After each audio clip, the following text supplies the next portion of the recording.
Video ini diambil cerita dari kisah nyata pejuang peta perintis kemerdekaan zaman Jepang ialah Mbah Harjo Gentelot. Zaman Jepang bertugas sebagai Tilik Sandi. Mbah Harjo Gentelot berdomisili di Desen Sukomulyo, Sagadungan Kek, Gandusari, Blitar.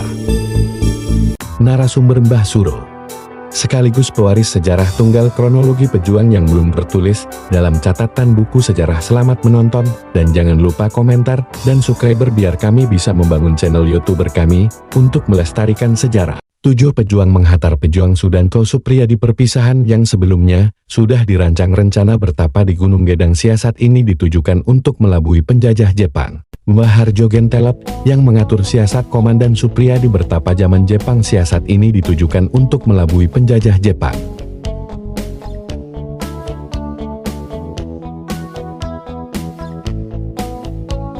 Setelah perpisahan di Candi Waringin Branjang Sudanto Supriyadi di tempat ini sampai jam 7 malam. Lalu setelah itu Sudanto Supriyadi mencabut pohon beringin kecil.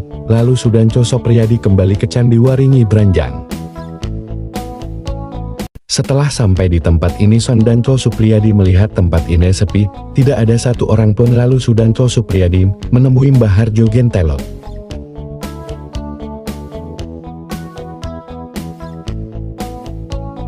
Setelah bertemu Mbah Harjo, Sudanto Supriyadi berpamitan akan menghantar pohon beringin kecil ke rumah Mbah Kyai Alif Hasan Wendo, Blitar.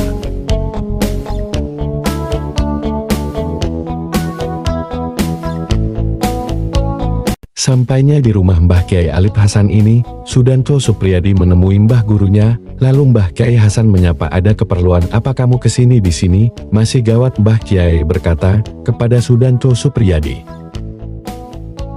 Kemudian Sudanto Supriyadi berkata kepada Mbah Kyai, "Saya bawakan pohon beringin untuk Mbah Kyai lalu ditanam di belakang halaman rumah." Terakhir Mbah Kyai memberi sesuatu kepada Sudanto Supriyadi wayang kresnu dan berkata, "Wong urip ojo tanpa gunu."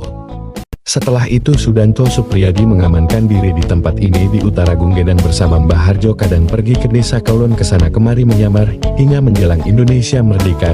Jepang pergi dari Indonesia.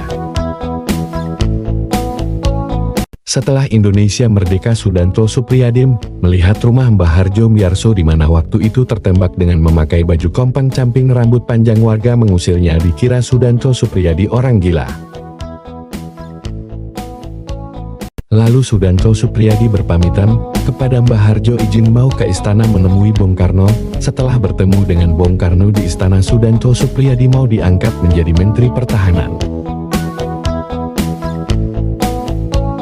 Setelah Sudanto Supriyadi menolak tawaran dari Bung Karno akan dijadikan Menteri Pertahanan, lalu Bung Karno berkata, "Ya sudah, kalau kamu tidak mau." Lalu Bung Karno bertanya kepada Sudanto Supriyadi, "Lalu kamu mau kemana?" Jawabnya Sudanto Supriyadi, "Saya mau pergi." Bung Karno berkata kepada Sudanto Supriyadi, "Kamu pergi kemana saja pasti ketemu saya." Cari pungkas Bung Karno kepada Sudanto Supriyadi. Terakhir Bung Karno berkata kepada Sudanto Supriyadi, "Kalau Indonesia gawat kamu harus muncul." Setelah Sudanto Supriyadi pulang dari istana menemui Bung Karno, lalu Sudanto Supriyadi menemui Mbah Harjo untuk berpamitan. Sudanto Supriyadi mau ke Lasporo. Lalu Sudanto Supriyadi perpesan kepada Mbah Harjo lamanya 30 tahun. Zaman Jepang, Sudanto Supriyadi berjanji 30 tahun lamanya akan menemui Mbah Harjo. Lalu janji itu dibuktikan. Ini fotonya di saat Sudanto Supriyadi menemui Mbah Harjo di Gunung Gedang.